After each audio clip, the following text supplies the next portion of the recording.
السلام علیکم ورحمۃ اللہ وبرکاتہ۔ سورہ فاتحہ کی تفسیر کی تمہیدی گفتگو چل رہی ہے، اور آج کی جو گفتگو ہے وہ سورہ فاتحہ سے متعلق بعض مسائل کا تذکرہ ہونا ہے انشاءاللہ۔ تو پہلی اس کی بات یہ ہے کہ جب بھی کوئی شخص قرآن پاک کو پڑھنے چلے تو اللہ رب العزت کی پناہ حاصل کر لے شیطان مردود سے۔ سورہ نحل کی آیت نمبر 98 میں اللہ رب العزت نے ارشاد فرمایا فَإِذَا قَرَأْتَ الْقُرْآنَ فَاسْتَعِذْ بِاللَّهِ مِنَ الشَّيْطَانِ الرَّجِيمِ کہ جب تم قرآن پاک پڑھنے چلو تو اللہ رب العزت کی پناہ حاصل کر لو شیطان مردود سے۔ اس لیے کہ انسان جب قرآن پاک کو پڑھنے کے لیے چل رہا ہے، ابھی اس کا ارادہ ہے کہ وہ قرآن پاک کو پڑھے گا، تو ظاہر سی بات ہے کہ وہ ہدایت حاصل کرے گا، راہ نجات پالے گا، اللہ کی رضامندی پالے گا، اللہ کی رحمتیں، برکتیں، سعادتیں، خیر حاصل کر لے گا۔ تو شیطان کو یہ سب کب پسند آئے گا؟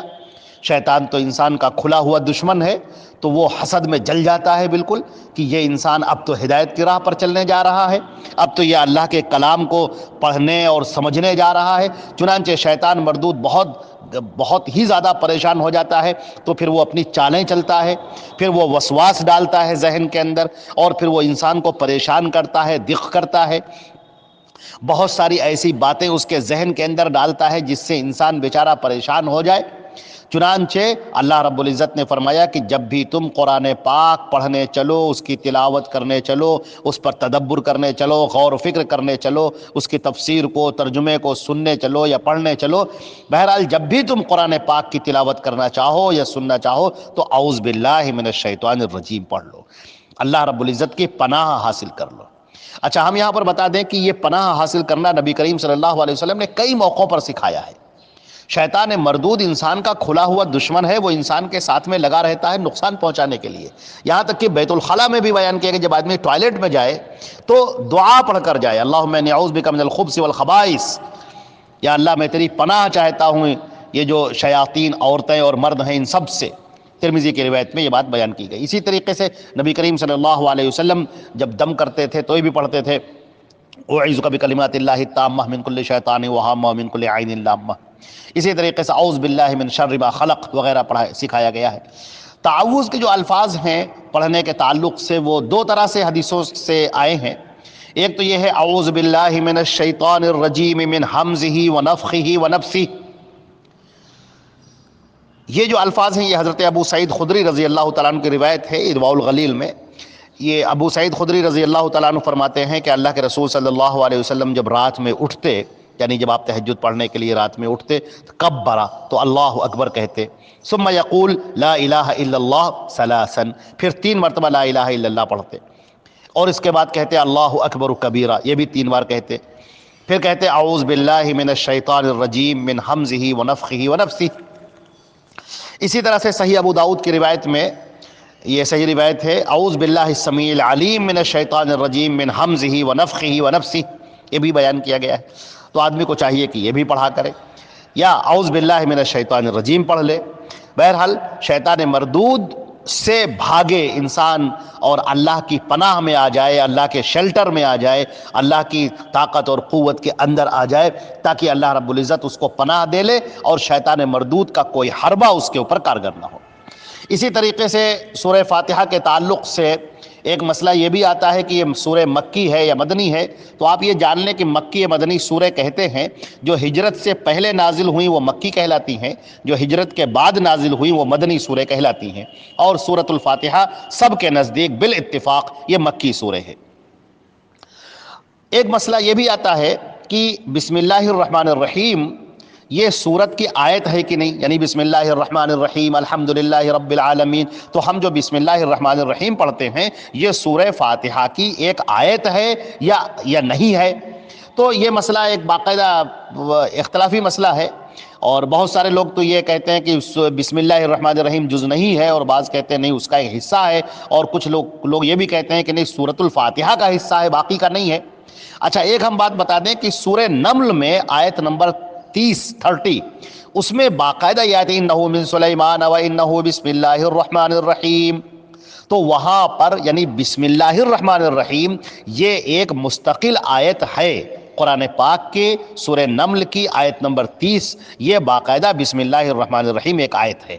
مسئلہ جو ہے وہ صرف یہاں پر یہ ہے کہ ہر سورت کے شروع میں جو بسم اللہ الرحمن الرحیم پڑھا جاتا ہے وہ اس کا حصہ ہے کہ نہیں۔ جیسے قل هو اللہ احد آدمی پڑھنا چلے تو پہلے پڑھتا ہے بسم اللہ الرحمن الرحیم قل هو اللہ احد، تو یہ سورہ اخلاص جو ہے وہ قل هو اللہ احد سے شروع ہوتی ہے کہ بسم اللہ الرحمن الرحیم سے شروع ہوتی ہے۔ یہ مسئلہ ہے، یہ ایک اختلافی مسئلہ ہے، لیکن بہتر اور سنت بہتر سب کے نزدیک یہی ہے کہ وہ بسم اللہ الرحمن الرحیم پڑھا جائے اور اس کے بعد سورت پڑھی جائے۔ تو یہ وہ چیز ہے جس میں کسی کا کوئی اختلاف نہیں ہے، ہر ایک اسی کو کہتا ہے کہ اس کو بسم اللہ الرحمن الرحیم پڑھا جائے اور اس کے بعد اس کو شروع کیا جائے، سورت شروع کی جائے۔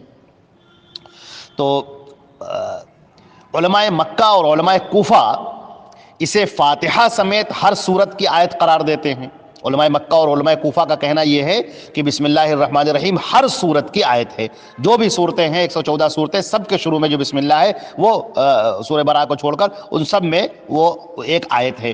لیکن علماء مدینہ، علماء بصرہ، علماء شام کہتے ہیں کہ نہیں، یہ ہر سورت کا جز نہیں ہے، ہاں سورہ نمل میں جو آیت ہے بس وہی آیت ہے، باقی ہر سورت میں نہیں ہے۔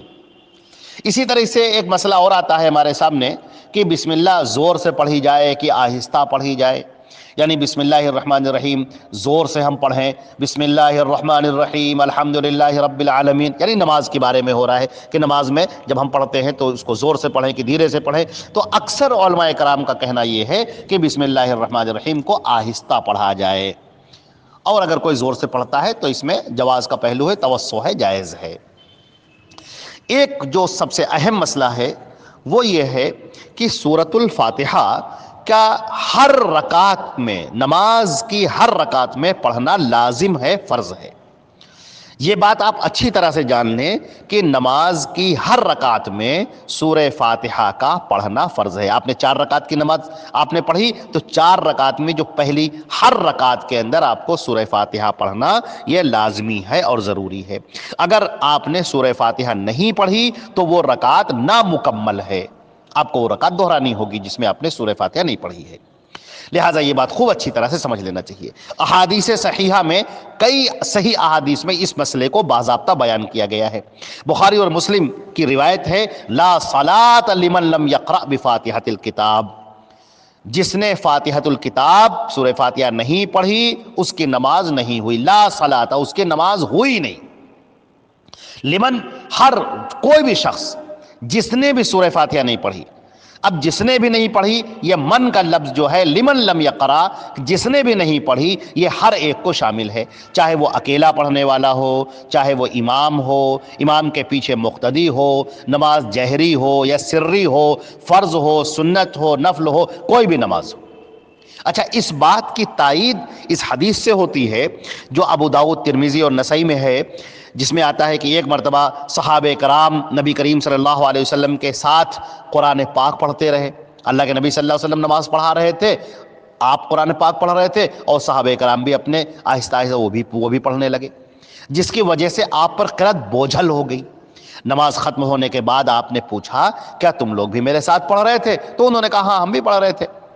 تو آپ صلی اللہ علیہ وسلم نے فرمایا، اب یہ الفاظ دیکھیے، آپ نے فرمایا لا تفعلوا الا بام القرآن فانه لا صلاة لمن لم يقرأ بها، تم ایسا مت کرو، یعنی میرے ساتھ قرآن پاک کو مت پڑھو، تم ایسا مت کرو، البتہ سورہ فاتحہ ضرور پڑھا کرو کیونکہ اس کے پڑھے بغیر نماز نہیں ہوتی۔ اب آپ بالکل اس کی وضاحت دیکھ لی، اللہ کے پیارے رسول صلی اللہ علیہ وسلم نے بالکل صاف وضاحت کر دی۔ اچھا، صحیح مسلم کی روایت میں اور بھی اس کو واضح طریقے سے کر دیا گیا۔ حضرت ابو ہریرہ رضی اللہ تعالی عنہ سے مروی ہے کہ نبی کریم صلی اللہ علیہ وسلم نے فرمایا من صلی صلاۃ، جس نے کوئی نماز پڑھی لم یقرأ فیہا بام القرآن، اور اس کے اندر ام القرآن یعنی سورہ فاتحہ نہیں پڑھی، فہی خداج ثلاثا غیر تمام، تو وہ نامکمل ہے، نامکمل ہے، نامکمل ہے، یعنی مکمل ہوئی نہیں۔ یعنی جس نے سورہ فاتحہ کے بغیر نماز پڑھی تو اس کی نماز ناقص ہے۔ آپ صلی اللہ علیہ وسلم نے یہ بات 3 مرتبہ ارشاد فرمائی۔ حضرت ابو ہریرہ رضی اللہ تعالیٰ عنہ جب اللہ کے پیارے رسول صلی اللہ علیہ وسلم کی یہ حدیث سنا رہے تھے تو اس حدیث کو سن کر حضرت ابو ہریرہ سے پوچھا گیا، ان سے سوال کیا گیا، انا نکون وراء الامام، ہم امام کے پیچھے ہوتے ہیں، تب کیا کریں؟ حضرت ابو ہریرہ رضی اللہ تعالیٰ عنہ نے فرمایا اقرأ بہا فی نفسک، اس کو اپنے دل میں پڑھو. یا جیسے ہم ثنا پڑھتے ہیں، جیسے ہم سبحان ربی الاعلیٰ پڑھتے ہیں، سبحان ربی العظیم پڑھتے ہیں، التحیات پڑھتے ہیں، درود شریف پڑھتے ہیں، دعائیں مانگتے ہیں، یہ سب ہم اپنے دل میں پڑھتے ہیں، سری طور پر پڑھتے ہیں. تو اسی طریقے سے سورہ فاتحہ کو بھی اقرأ بہا فی نفسک، اپنے دل میں اس کو پڑھ لو. تو اس سے یہ بات معلوم ہوئی کہ سورۃ الفاتحہ کا پڑھنا ہر نماز میں ضروری ہے، ورنہ نماز ناقص ہے، غیر تمام، مکمل ہی نہیں ہے وہ نماز. اچھا، ان ساری حدیثوں سے ایک بات یہ بھی معلوم ہوئی کہ قرآن پاک میں جو یہ اللہ رب العزت نے ارشاد فرمایا ہے وَإِذَا قُرِئَ الْقُرْآنُ فَاسْتَمِعُوا لَهُ وَأَنصِتُوا، جب قرآن پاک پڑھا جائے تو اس کو سنو اور خاموش رہو. تو اس سے معلوم یہ ہوا کہ یہ جو حکم ہے یہ جہری نمازوں میں سورہ فاتحہ کے علاوہ باقی قرأت کے لیے ہے، کیونکہ اس قرآن پاک کی آیتوں کی تشریح کرنے والے بھی تو اللہ کے نبی صلی اللہ علیہ وسلم ہیں، وہی تو ہم کو معنی اور مفہوم بتاتے ہیں. لہٰذا معلوم یہ ہوا کہ جہری نماز میں سورہ فاتحہ کے علاوہ سورہ فاتحہ پڑھی جائے گی، اس کے علاوہ جو باقی قرأت ہے وہ خاموشی سے سننا ہوگا، اس کو خاموشی سے سنیں اور امام کے ساتھ قرآن نہ پڑھیں. اس کے اوپر بڑی دو کتابیں بہت عظیم، بہت اچھی کتابیں ہیں. تحقیق الکلام یہ عبد الرحمن مبارک پوری صاحب کی ہے، اور توضیح الکلام شیخ ارشاد الحق اثری صاحب کی ہے. اگر میسر ہو تو آپ اس کتاب کا مطالعہ ضرور کریں، بہت عمدہ کتاب ہیں یہ دونوں. تو اس طریقے سے سورہ فاتحہ کے بعض مسائل آج ہم نے بیان کیے ہیں. اب انشاءاللہ باقی باتیں آگے ہوں گی. اللہ رب العزت نے چاہا، اللہ رب العزت ہم کو اور آپ کو قرآن پاک سے جڑنے والا بنائے اور اس پر عمل کرنے والا بنائے. والسلام علیکم ورحمۃ اللہ وبرکاتہ.